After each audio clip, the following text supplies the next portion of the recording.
It's been nearly a month since the Hamas terrorist attack on Israel. Russia's war on Ukraine is approaching its 20th month, and tensions are consistently high in the Taiwan Strait as China threatens to invade Taiwan.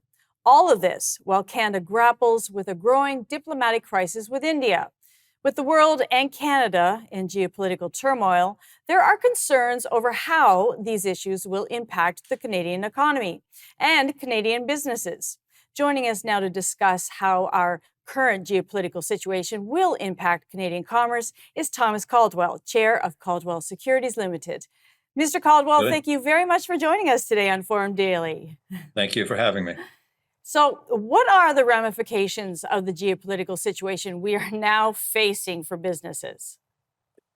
Well, I come at the world through the stock market, and market sentiment is affected by absolutely everything that's going on in the world.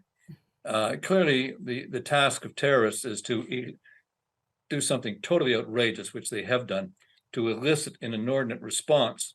That gives them profile and drags in allies and supporters. And that's really what seems to be happening in the Middle East.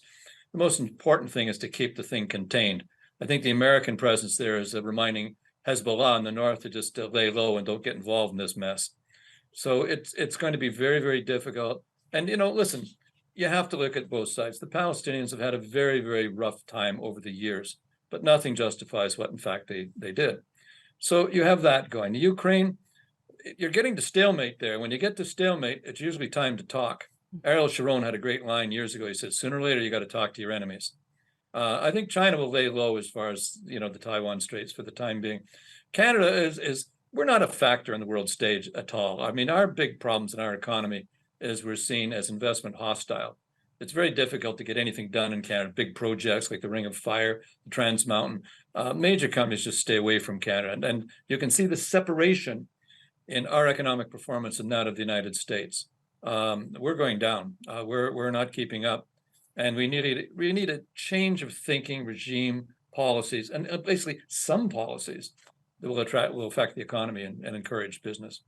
Now, when we look at all this, how does that affect markets generally? Well, most of the impacts in markets and this type of thing are indirect. For example, if you look at our Jewish friends, they're traumatized by this all around the world, because in their psyche, there's this fear of another Holocaust. So they are extremely threatened. Here in Canada and everywhere, you see these protests for the other side, for the Palestinians, and they feel deeply threatened by that. And you must remember, the Jewish community, they're big investors, and they're also huge donors. They're very philanthropic.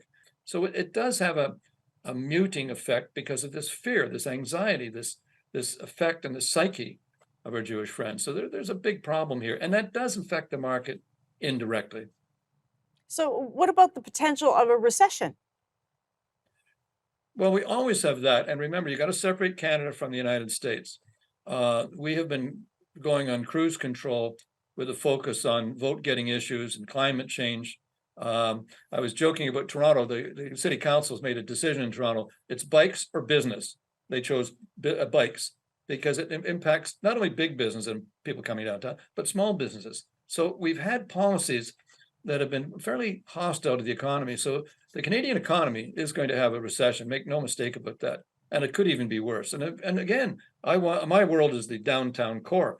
You wander through there, say the Path. There are lots of stores that are boarded up and won't be coming back for quite a while. So it's not, if you look around, you're already seeing the signs in Canada. U.S. economy, on the other hand, booming, just blistering ahead in spite of higher interest rates. So, in your view, which of the major geopolitical issues has the biggest impact on the global economy? Well, right now, it's once these things start, it shocks everybody. But almost now, everything has shifted to page 4, and with Ukraine being on page 9, sort of thing. The concern in the background, I think, for everybody is, can this Middle East war be contained? I think that is probably the most important one at the present time. And we do have adversaries in the world, China, Iran, Russia, etc. But can we contain it, or is this going to boil over into a continuing permanent war of some variety someplace? So I think containing this is the number one threat, or number one important thing we try to strive for. Thank you so much for your time.